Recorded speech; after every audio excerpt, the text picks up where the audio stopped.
ఏలూరులో ఎంపీ పుట్ట మహేష్ కుమార్ యాదవ్ ఆధ్వర్యంలో టీడీపీ శాశ్వత సభ్యత్వ నమోదు కార్యక్రమం నిర్వహించారు. టీడీపీ కార్యకర్తలు ₹1,00,000 చొప్పున చెల్లించి ఎంపీ చేతుల మీదుగా టీడీపీ శాశ్వత సభ్యత్వం తీసుకున్నారు. వచ్చే వారం పోలవరం ప్రాంతంలో సీఎం చంద్రబాబు పర్యటిస్తారని మహేష్ కుమార్ యాదవ్ తెలిపారు. పోలవరం ప్రాజెక్టు పనులు ప్రారంభించేందుకు కార్యాచరణ రూపొందిస్తానన్నారు. వచ్చే 2 ఏళ్లలో పోలవరం పనులు పూర్తి చేస్తామని మహేష్ కుమార్ యాదవ్ తెలిపారు.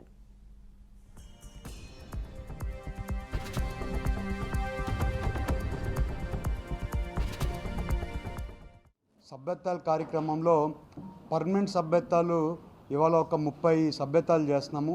వచ్చే రోజుల్లో ఇంకా పర్మనెంట్ సభ్యత్వాలు కూడా పెంచడానికి ప్రయత్నం చేస్తున్నాం. ఇవాళ అన్నీ కూడా మన ఏలూరు కాన్స్టిట్యున్సీ సభ్యత్వాలు అన్నీ కూడా బాగా జరుగుతున్నాయి. ఇంకా కొంచెం టార్గెట్ రీచ్ అవ్వడానికి అందరూ కూడా ప్రయత్నం చేస్తున్నారు.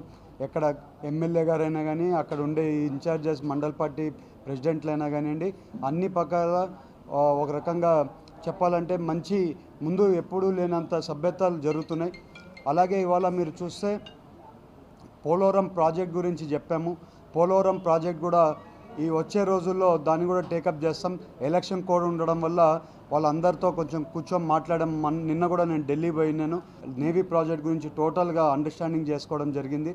ఇవాళ నేవీ ప్రాజెక్టు ఎట్టి పరిస్థితుల్లో పోలవరంలో కట్టడం ఎంతైనా అవసరం ఉంది. ఇవాళ ఇంకొకటి ఏంటంటే పోలవరంలో నిర్వాసితులకు సంబంధించి కలెక్టర్ గారితో మాట్లాడాము. అలాగే ఇవాళ కలెక్టర్ గారిని, స్పెషల్ కలెక్టర్ గారిని కూడా పెట్టి, అలాగే పోలవరం డ్యామ్ ఇన్ఛార్జిని కూడా అక్కడ ఇది వేసి ఒక మీటింగ్ లాగా కండక్ట్ చేయాలని ప్లానింగ్ చేస్తున్నాం. అవన్నీ కూడా ఒక ఎస్టిమేషన్ అంతా కూడా తయారు చేసి అది ఒకసారి చంద్రబాబు నాయుడు గారు నోటీస్లో కూడా పెట్టి అసలు ఎలా చేయాలి, ఏం చేయాలనేది ఒక ప్లానింగ్ చేస్తున్నామని ఈవెన్ పోలవరం ప్రజలు కూడా తెలుపుతున్నాం. అలాగే వచ్చే వారమైనా సీఎం గారు వచ్చే ప్రోగ్రాం ఉంది.